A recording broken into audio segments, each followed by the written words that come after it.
Okay, Elder Soares is now speaking. He's talking about the Amazon River. The thing about his talk is the concept that Mormons believe in the word charity, meaning love. That the Book of Mormon redefines charity as love. The Church of Jesus Christ of Latter-day Saints is the only church left who holds on to the old King James Version, because Joseph Smith plagiarized the 1769 King James Version with its errors, and as a result, charity was not correctly translated. And every other translation now has it as love correctly translated. It is agape in the Greek, the highest form of charity, or the highest form of love for the Greeks. There's philo and eros and agape. Eros is the sexual love, philo is the family love, and agape is the highest love. And that's what it is in the Bible. And it was incorrectly translated as charity. And Mormons believe that charity as a word now has a new definition of love. And so I just wanted to point that out here. That Mormons are way off base because they don't study their scriptures. They just trust whatever is written. You can't do that. Okay, I wanted to especially get back to the previous speaker, who was a counselor in a presiding bishopric. His was shorter, so I wasn't able to do it during his talk. But he was talking about a Mormon concept that the presidents of the church receive revelation for today, and they only trust what is spoken and revealed by the current living president of the church. And I contend that there has not been a single revelation from God to the president of the LDS Church from Brigham Young. None. And Mormons, no, look at all the temples, look at all the programs that we have in the church. Anybody can do that. It's a business. You got to do what makes profit for your business, and corporations throughout the world get revelation to help them get profit. And so they screw over their employees, paying them less. They raise the prices, causing consumers to pay more. They produce crap products so that they break down and the person has to buy new products or buy parts for them and then pay for a mechanic to fix it. That's business revelation. And the counselor bishop guy, he was talking about how prophets choose the locations for the temple, and it's inspiring to watch as he chooses the right land for a temple, and it's inspired by God. No, come on, it's land. There's a Mormon thing that's resulted from this misconception of portals from the spirit world, and you got to place the temples in the right land in order to connect with the spiritual portal. When you believe in spiritual truth over scientific truth, anything goes. And so, there are lots of Mormon myths based on spiritual truth. And so, knowing where to put a temple is not revelation from God.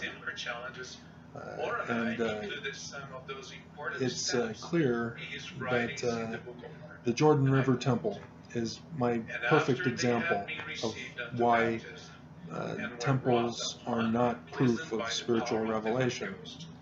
The Jordan River Temple was reopened earlier this year. They remodeled it, and they made it so that it can withstand earthquakes. Well, if they were inspired by God, why didn't they make it earthquake-proof in the first place? Well, they didn't have technology back then. Well, why didn't they get revelation from God to create a technology to make it withstand earthquakes? Nephi did it in the Book of Mormon. He built a boat, not after the manner of other people's boats, but by revelation from God. And it was a physical boat. It wasn't a spiritual boat. So it wasn't spiritually true. It was physically, scientifically true. So again, Mormons, come on, wake up, think. You know, don't listen to these men who claim that they speak for God and they preach a different doctrine than what is written in the Book of Mormon. I don't believe that the Book of Mormon is a translation of an Egyptian document. You know that I don't believe that the Book of Mormon is a history of the ancient Americans. It's a fiction work that was plagiarizing 36 books. But the precepts that are spoken in it, those are correct. The concept of faith being produced into physical reality in Alma 32:28. That is true. And those are the things we need to focus on. What is true from the book. Not about whether there were horses in the Americas, not whether they had gold coins in the Americas, because that's all fiction. Because it's established that the book is a work of fiction and not a historically accurate translation from Egyptian plates. It's proven false. And so you don't want to say, well, it's spiritually true, and you can't tell me through scientific proof otherwise, and I'm going to continue to believe my spiritual truth, because I feel it. I feel. I like feeling. Men feel, women feel. I feel. You catch that from the Brett Kavanaugh hearing? I like beer. Men like beer. Women like beer. I drink a lot of beer. I drink to excess. I fall asleep, but I don't pass out. Oh man, Mormons are doing exactly what the Republican Party do. They're doing exactly what Trump was doing.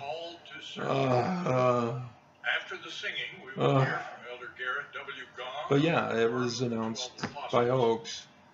Spiritual truth over scientific truth, and everybody is following in line. And so yeah, it's just sad and pathetic. Mormons are the true Church of God because it's spiritually true.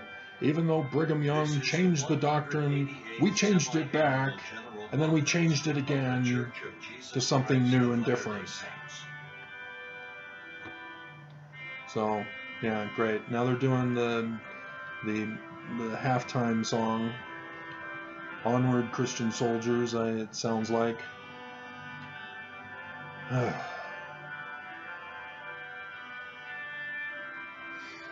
Alright, well, yeah, that's enough.